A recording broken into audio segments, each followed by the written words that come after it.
Salut les cadupotes. Alors aujourd'hui, on va parler des antibiotiques, de leur usage, de leur bon usage et surtout du risque de l'utilisation des antibiotiques chez les nouveaux animaux de compagnie. Les antibiotiques, c'est pas automatique. Ce slogan, vous le connaissez, on le connaît tous, il a bercé des générations.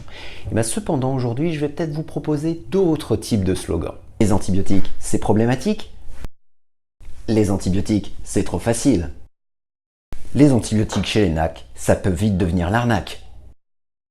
La prescription d'antibiotiques est loin d'être anodine et elle doit répondre à certaines règles. Dans un premier temps, il faut être sûr qu'il s'agisse d'une infection bactérienne pour prescrire des antibiotiques. Nous vous le rappelons, les antibiotiques n'agissent que sur les bactéries, pas sur les virus, par exemple.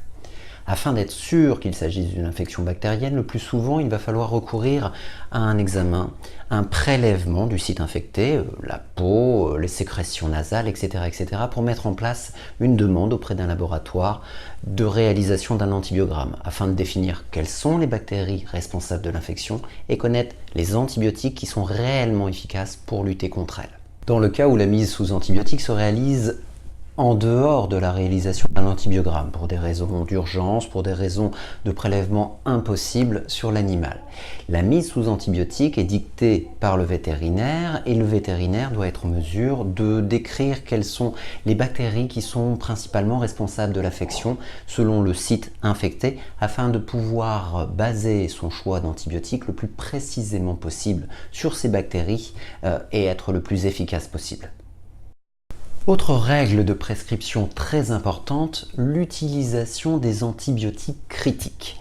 Derrière ce nom d'antibiotiques critiques se classent différentes familles d'antibiotiques, dont par exemple les quinolones, dont on a beaucoup entendu par le passé, si jamais vous avez dû mettre en place des antibiotiques chez un lapin par exemple, chez un NAC. De façon générale, on y retrouve des grands noms tels que le bêta, tels que le marbil, tels que l'enroc ou autres. Et bien désormais ces antibiotiques sont classés critiques et leur utilisation n'est autorisée que si et seulement si on peut prouver qu'il s'agit de l'antibiotique le seul utilisable pour vaincre la bactérie qui est en cause, donc par l'utilisation d'un antibiogramme.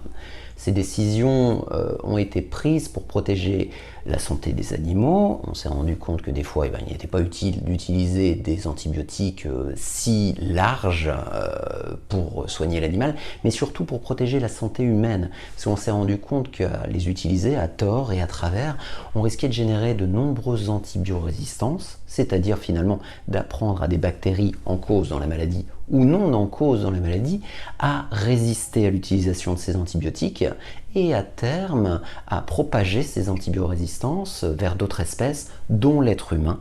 Donc c'est également pour la protection de votre propre santé.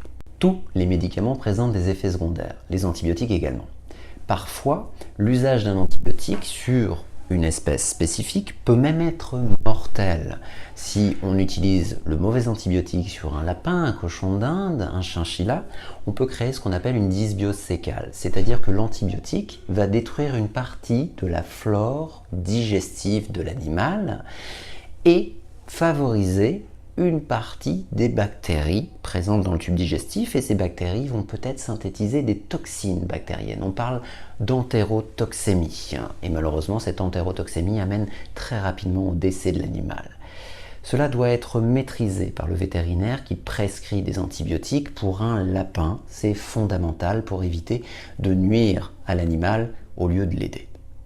Afin d'illustrer les risques et les conséquences de l'administration d'antibiotiques inappropriés aux lapins, je vous présente Tom, un lapin de 2 ans qui a été victime d'intoxication due à l'administration inappropriée de clindamycine, un antibiotique extrêmement dangereux pour les lapins, qui a conduit en 3 jours à la mise en place d'une dysbiose sécale grave.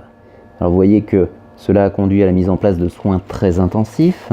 Le petit tuyau vert que vous voyez sortir au bout du nez d'Atom est une sonde nasogastrique qui nous permet de lui amener l'alimentation, les médicaments, principalement des chélateurs, des toxines bactériennes qui lui ont permis de lui sauver la vie. Voilà.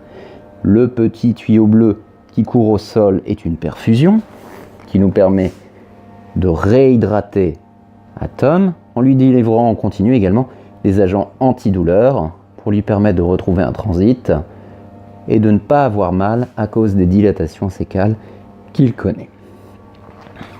Atom va nettement mieux et va bientôt pouvoir retourner à la maison. Enfin, dernière règle très importante lors de la prescription d'un antibiotique, est-ce que cette prescription est réellement nécessaire? N'y a-t-il pas une voie alternative?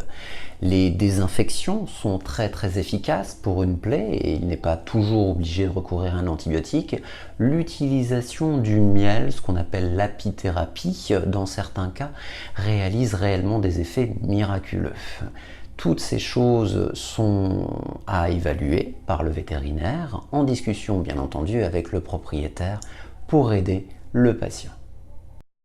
Et voilà, comme vous le voyez, la prescription d'un antibiotique n'est pas une mince affaire. J'espère que cette vidéo vous aidera à mieux comprendre les prescriptions qui peuvent être réalisées pour vos animaux, à peut-être discuter également avec le vétérinaire pour amener le mieux pour le patient. J'espère toujours vous voir de plus en plus nombreux sur la chaîne YouTube Caduvet. N'hésitez pas à vous abonner, à liker et je vous dis à bientôt sur Caduvet. Oui, c'est vrai ça. Si ce n'est pas encore fait, n'hésitez pas à vous abonner. C'est complètement gratuit.